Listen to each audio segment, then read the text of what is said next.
Damos sequência aqui no Band News São Paulo, a série de entrevistas com pré-candidatos à Prefeitura da capital paulista. Hoje, nosso convidado é o pré-candidato à Prefeitura pelo PSOL, Guilherme Boulos. Bom dia, candidato. Bom dia, Sheila. Bom dia, Felipe. Bom dia. Bom dia a todos os ouvintes da Rádio Band News. Candidato, imaginando que a gente está agora no dia 1º de janeiro de 2021, o senhor eleito, já com caneta na mão, qual seria o seu primeiro ato no comando aqui da maior cidade do país? E em que área exatamente seria, Boulos?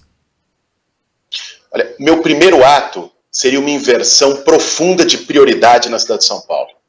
E destinar o orçamento para as áreas e para as regiões da cidade que estão totalmente esquecidas e abandonadas. Né? Assinando vários decretos já de início. Primeiro, instituir uma renda básica na cidade de São Paulo para quem está desempregado. A crise econômica é brutal, né? Nós vamos ter um cenário, inclusive, de agravamento, e nós precisamos que ninguém passe fome na cidade mais rica do Brasil, que as pessoas tenham condições de sobreviver dignamente. Instituiria uma renda básica na cidade de São Paulo. Segundo, a cidade como um todo está abandonada.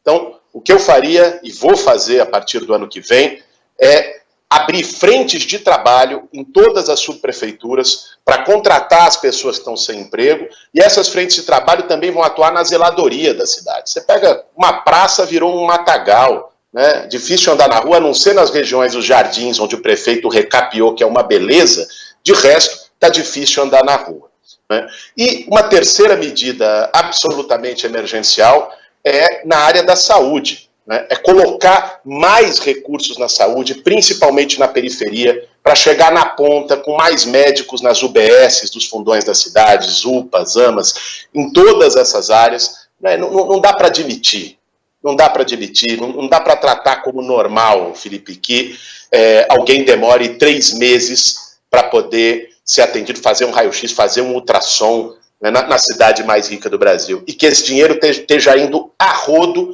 para empresas da saúde que não prestam contas, que fazem esquema com político de plantão. Nós vamos acabar com esse esquema a partir já de janeiro do ano que vem. Essas são algumas medidas. E é evidente, vocês sabem da minha trajetória, eu há 20 anos estou na luta por moradia digna das pessoas. Então, um tema, principalmente agora, na última semana, morreram 5 pessoas de frio, sem tetos nas ruas de São Paulo. Nós vamos garantir política e oportunidade para que ninguém more na rua na cidade de São Paulo, com casas da solidariedade, colocando essas pessoas, não hoje nos albergues, né, que é tratado como depósito de gente. As pessoas às vezes não vão para lá porque sofrem mais humilhação dentro de um albergue do que na própria rua. E a gente ainda tem que escutar a primeira-dama de São Paulo, Bia Dória, dizendo que morador de rua é preguiçoso, de que morador de rua tem que morar na rua. Nós vamos dar oportunidade de moradia, de trabalho, de vida para essas pessoas. Pré-candidato, o senhor abordou vários temas importantes, a gente vai repassar todos esses temas, mas eu queria colocar praticamente a possibilidade enorme de que em 1º de janeiro de 2021 não tenhamos ainda uma vacina à disposição da sociedade, nem de São Paulo, nem do Brasil, nem do mundo, provavelmente. Vamos desenhar esse cenário que é o mais provável e o mais preocupante também. Nesse caso, o senhor prevê que tipo de restrições, se prevê restrições no âmbito da circulação de pessoas, aparelhos, equipamentos públicos, né, parques, serviços, escolas também. O que o senhor imagina, supondo que não vai haver uma vacina ainda à disposição em 1º de janeiro? Felipe, primeiro te dizer que eu considero um absurdo, como boa parte da população de São Paulo, agora, a toque de caixa, você fazer uma reabertura das escolas sem garantir as condições de saúde para as crianças e para os profissionais da educação. É um absurdo o que o Dória e o Bruno Covas estão ensaiando fazer a partir do próximo mês. Nós não podemos aceitar isso. Nos Estados Unidos, quando abriram escola precocemente, morreram milhares de crianças contaminadas, milhares de crianças foram contaminadas por coronavírus e profissionais da educação também. Então, nós precisamos fazer o grau de abertura em cada uma das áreas. Não é uma decisão demagógica de quem está com a caneta na mão. O grau de abertura tem que vir das orientações de saúde pública. Eu vou ouvir infectologista. eu vou ouvir epidemiologista. No momento em que eles disserem tem condições com a segurança de saúde de todos, de abrir escolas, de ampliar a circulação, nós vamos fazer. Agora, isso não significa, e esse foi o grande falso dilema que apresentaram agora na pandemia para a cidade de São Paulo e para o Brasil, você paralisar totalmente a vida das pessoas, você fazer a economia para o buraco. Várias cidades e países do mundo mostraram que é possível preservar a vida das pessoas e, ao mesmo tempo, garantir emprego e dignidade. Por exemplo, citei aqui já de início a renda básica, que é uma forma de você garantir que ninguém passe fome e, ao mesmo tempo, ativar a economia. Que alguém que receba um valor de uma renda básica vai gastar esse dinheiro no açougue do bairro, no mercadinho do bairro. Isso também vai impulsionar circulação de dinheiro nos bairros, nas periferias, e vai gerar emprego, né? Porque o açougue, se tem mais movimento, vai contratar mais gente. O mercadinho, se tem mais movimento, vai contratar mais gente. Então, essa também é uma política necessária. E preparar o sistema de saúde de São Paulo, caso haja, por exemplo, uma nova curva da pandemia, como ocorreu em outros lugares do mundo, o sistema de saúde de São Paulo não pode ser o absurdo que foi para lidar com essa pandemia. Eu vi vocês colocando aqui no início da transmissão, nós chegamos a 12 mil mortos na cidade. É a segunda cidade do mundo em que mais morreu gente por coronavírus, Felipe. Só perde para Nova York. Isso é uma vergonha.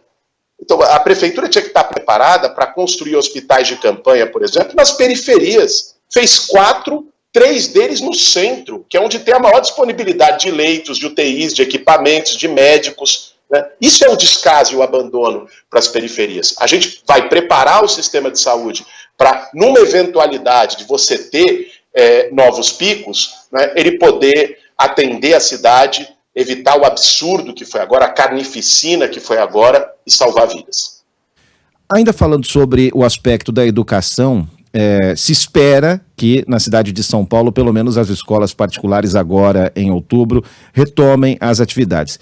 Isso nos traz uma preocupação que já foi colocada a outros pré-candidatos que nós ouvimos aqui na programação da Band News FM, pré-candidato, a questão do desnível que já existe e pode e deve ficar ainda maior. Então eu pergunto, em 2021, qual será o tipo de avaliação que a prefeitura necessariamente terá que fazer para tentar diminuir esse desnível que, insisto, já existia na pré-pandemia e hoje está ainda maior?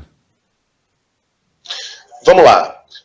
Tem 2 pontos que eu considero fundamentais nessa questão que você levanta. Primeiro é do acesso digital e da exclusão digital. Nós tivemos ensino à distância. Eu tenho 2 filhas dentro de casa que estão fazendo EAD todo dia de manhã, né? E eu sei da dificuldade. Olha que na minha casa tem Wi-Fi, eu tenho lá uma conexão de internet, um pacote de internet. Eu fico pensando na casa de milhões de paulistanos que não têm, ou que têm um pacote de dados precários e que não tiveram nenhum tipo de assistência. Em várias partes do mundo foi colocado, na Malásia, por exemplo, países inclusive mais pobres do que o Brasil, foi disponibilizado o cartão internet, né, com um pacote de dados para os estudantes da rede pública, em que você conseguiu garantir, durante o período em que se faz ensino à distância, as condições para que esse aluno possa fazer o ensino à distância. Nós vamos ampliar profundamente o acesso à internet na cidade de São Paulo, não só para os estudantes, na cidade em geral, pontos de ônibus, praças. Essa pandemia mostrou que a internet tem que ser tratada como um direito e não como um bem de consumo de quem tem condições de pagar. Segundo, em relação à educação, essa decisão não pode ser tomada, Felipe, por um burocrata dentro da Secretaria de Educação, que às vezes nunca pisou o pé numa sala de aula. E falo isso também como professor. Dei aula no ensino público de São Paulo, na rede estadual, durante um tempo, e sei qual é a dificuldade. Tem que ter a participação dos professores, da direção das escolas, da coordenação pedagógica, da comunidade escolar, pais e mães de alunos, né? Qualquer decisão sobre o retorno, a forma de retorno, precisa passar por uma participação, por uma escuta em relação a quem está lá na ponta. Não pode ser decisão de quem está lá no ar-condicionado e não pisa e não conhece a realidade da escola. Agora, sobre o desnível da educação em geral, não apenas em relação à pandemia, nós vamos ter que fazer um investimento pesado em educação pública. Nós tivemos agora uma vitória importante na aprovação do novo Fundeb, que vai dar condições de mais recursos chegarem no município, nos estados, para investimento em educação básica, mas mais do que isso, nós precisamos colocar na mesa a qualidade do ensino. Não é só o equipamento das escolas, não é só levar a internet para as escolas, melhorar o salário dos professores, que é essencial, valorizar os profissionais da educação, mas uma parte do currículo hoje está defasado, Felipe. Por que muitos alunos não se interessam? Eu percebi isso dentro da sala de aula. Porque aquele currículo não tem a ver com a vida dele, não forma para a vida, não forma para a cidadania, não dá nenhuma resposta para o que ele vive depois fora da escola e da sala de aula. Nós precisamos trazer os grandes temas da sociedade também para debate na sala de aula. Educação não pode ser para formar só uma engrenagenzinha no mercado de trabalho. Inclusive está formando para um tipo de mercado de trabalho que não existe mais. Educação tem que formar para a vida. Eu vou implementar na cidade de São Paulo, por exemplo, a lei federal que estabelece ensino de história africana e afro-brasileira nas escolas e pauta o tema do racismo, que nós estamos tendo a oportunidade de ver o quão grave e profundo é na sociedade brasileira.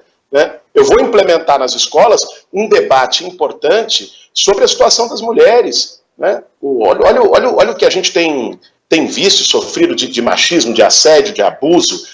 Agora na pandemia aumentou inclusive a violência contra a mulher.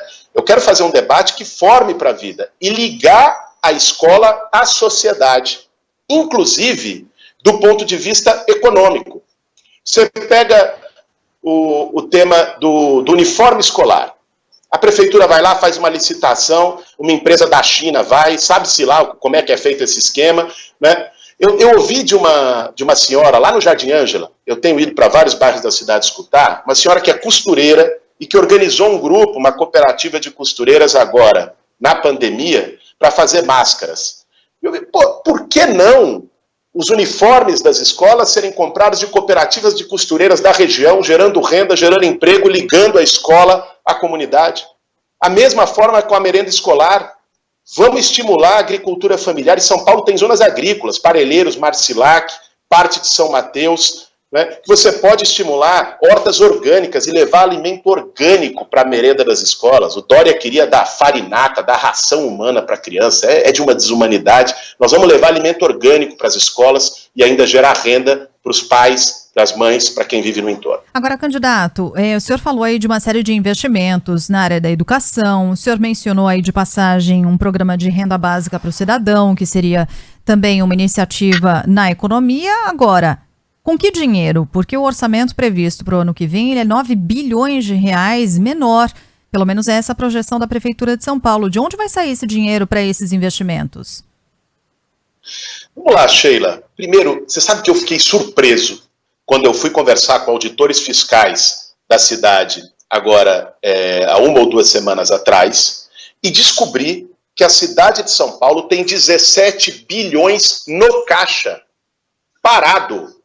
No meio da pandemia, precisando de respirador, de médico, tem 17 bilhões parado. Prefeitura não é banco, né, para lucrar, para economizar, para ter superávit. Prefeitura tem que garantir que as pessoas vivam bem na cidade, garantir direitos. Então, primeiro, nós vamos ter esse recurso que está disponível no orçamento da cidade.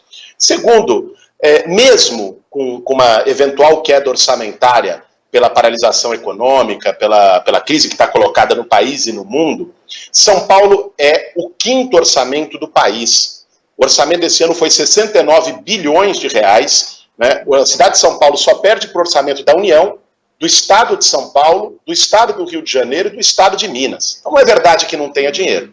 Agora, nós também vamos mexer num vespeiro, viu, Sheila? Não vamos ter medo, nós não temos medo de enfrentar os esquemas. Eu fui ver, a dívida ativa da cidade é de 100 bilhões de reais. E o município só recupera aí 5 bilhões por ano. Só o Itaú deve 4 bilhões, grandes bancos, grandes planos de saúde. Nós vamos enfrentar, vamos cobrar dessa gente. O Itaú vai ter que pagar a dívida que tem com a prefeitura. E nós vamos fazer renda básica com isso, nós vamos investir na educação com isso, vamos investir na periferia com isso. Candidato, tem aqui pergunta do nosso âncora, apresentador do Jornal da Band, aqui do Band News no meio do dia, Eduardo Oineg. Ele deixou uma pergunta aqui, vou exibir para o senhor ouvir.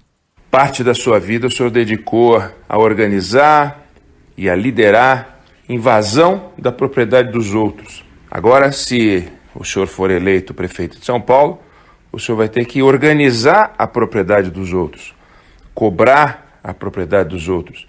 Gostaria de saber como é que vai ser a sua política para a preservação da propriedade privada e para a cobrança do IPTU.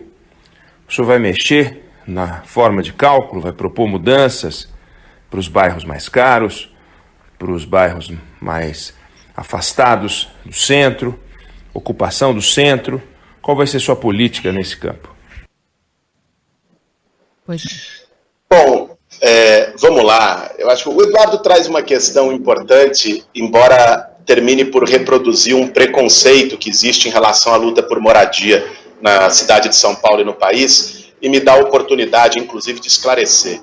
Você sabe, Sheila, eu com muito orgulho, há 20 anos, dediquei a minha vida, fiz uma escolha de vida de lutar ao lado do sem-teto. Vim morar na periferia de São Paulo, onde eu vivo, essa é a minha atuação. E o movimento nunca invadiu a casa de quem quer que seja. Essa não é a atuação do movimento social. Isso são as fake news que as pessoas gostam de dizer. O que o movimento sem teto faz? O movimento sem teto, ele mapeia imóveis que estão totalmente ociosos, em situação ilegal, que eu acredito que o Eduardo não defenda, imóvel que deve mais IPTU do que o valor do terreno, imóvel que pelo Estatuto da Cidade, pela Constituição, ao não cumprir a função social, já deveria ter sido desapropriado. Mas que tem um proprietário, sanção prevista no Estatuto da Cidade e no plano diretor. Mas que tem um esses dono, imóveis... né? Estão totalmente abandonados. Deixa eu só concluir o raciocínio, Sheila, por favor. Esses imóveis estão totalmente abandonados e a prefeitura muitas vezes não vai lá e cumpre o seu papel de desapropriação, justamente porque teve campanha eleitoral financiada por empreiteira, por especulação imobiliária, e aí não mexe, tem rabo preso. Eu dediquei minha vida a isso, não tenho rabo preso com nenhum deles. Nós vamos fazer a lei ser cumprida.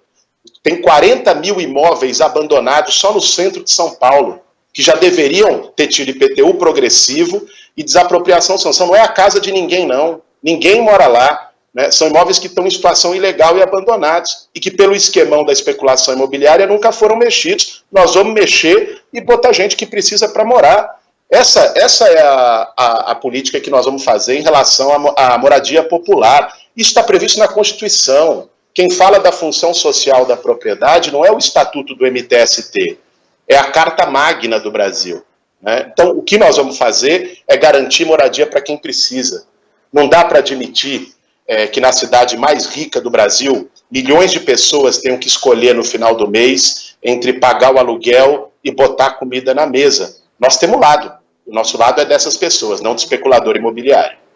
Agora, é importante, Boulos, você falava sobre, e você falou exatamente essa frase, respeitαρemos a lei, portanto, aquelas ocupações indevidas e ilegais não aconteceriam, certo? Até porque há insegurança jurídica quando se ocupa uma propriedade privada, que tem um dono, né? Era sob esse ponto de vista que eu estava te perguntando e fiz ali uma interrupção rápida falando, tem um dono, tem um proprietário, né? Sheila, olha, o direito à propriedade estabelecido no Brasil está estabelecido na Constituição. Eu, como prefeito, nem que quisesse teria condição de mudar isso. Isso é um princípio constitucional. Agora, a Constituição, ao mesmo tempo que ela estabelece o direito à propriedade, ela estabelece que a propriedade tem que ter uma função social. Uma propriedade que está abandonada, fora da regulamentação do Estatuto da Cidade e dos planos diretores municipais, essa propriedade está em situação ilegal. É disso que nós estamos falando. Uma propriedade que cumpre função social, que está totalmente de acordo com a regulamentação, ela nem foi ocupada pelo movimento social. Então esse debate sequer existe. Né? Agora, uma propriedade que está em situação ilegal, e são muitas, infelizmente, na cidade de São Paulo, que é esse esquemão da especulação imobiliária, de grande empreiteira, que conta com a complacência de políticos corruptos, que inclusive tem suas campanhas eleitorais financiadas por eles, esse esquemão nós vamos acabar e vamos garantir moradia popular para quem precisa. Nós estamos ouvindo aqui na Band News FM o pré-candidato Guilherme Boulos, à Prefeitura de São Paulo. Temos o tempo já encerrando, mas dá tempo de a gente conversar ainda, conversar não, porque está gravada, né? Trazer a pergunta da nossa colunista Mônica Bergamo ao pré-candidato. Vamos ouvir, candidato, por favor. Candidato, o senhor acha que o ex-presidente Lula vota no senhor ou vota no Tato para prefeito? Direta, Mônica. Olha, a Mônica, um abraço para você. Olha, essa pergunta tem que ser feita para o ex-presidente Lula. Eu não posso responder pelo voto alheio. O meu voto, vocês já sabem qual é, e eu espero que seja o da maioria dos paulistanos. As pesquisas estão indicando a força que a nossa pré-candidatura tem ganho, a minha, ao lado da Luísa Erundina, a melhor prefeita que a cidade já teve, que topou esse desafio de compor chapa comigo, de ser vice-prefeita de São Paulo. E nossa candidatura está crescendo muito, já aparece nas pesquisas com viabilidade. Nós vamos para o segundo turno e vamos ganhar essa eleição. Bom, já que quem tem de responder se vota em você, em Gilmar Tato, seria o próprio presidente Lula, Boulos, você conta com esse apoio do presidente Lula? Você conta com isso para essa candidatura? Sabe com o que eu conto, Sheila? Que uma parte dos partidos progressistas, das figuras progressistas da cidade, tem uma visão do que está em jogo e da importância que tem, nesse momento, de derrotar o Bolsodória em São Paulo. Derrotar essa turma do atraso. Essa eleição ela é histórica nesse sentido, para defender a vida, para virar o jogo na cidade de São Paulo, na maior cidade do Brasil, fazer de São Paulo um espaço de resistência ao autoritarismo que Bolsonaro representa, de resistência à política elitista que os tucanos representam, e fazer de São Paulo a capital da esperança. Por isso eu conto que os setores dos partidos progressistas tenham essa visão, essa generosidade, não se pautem por questões menores, e que a gente possa construir uma unidade desse campo ainda no primeiro turno. Espero muito que a gente possa avançar nisso. Ok, nosso tempo está encerrado. Conversamos aqui com o pré-candidato pelo PSOL à Prefeitura de São Paulo, Guilherme Boulos. Obrigada pela entrevista, Boulos. Teremos aí pela frente certamente outras oportunidades para conversarmos ao longo da campanha. Um abraço, até uma próxima. Obrigado, Sheila. Obrigado, Felipe. A todos os ouvintes da Band News. Um grande abraço para vocês. Obrigado, abraço.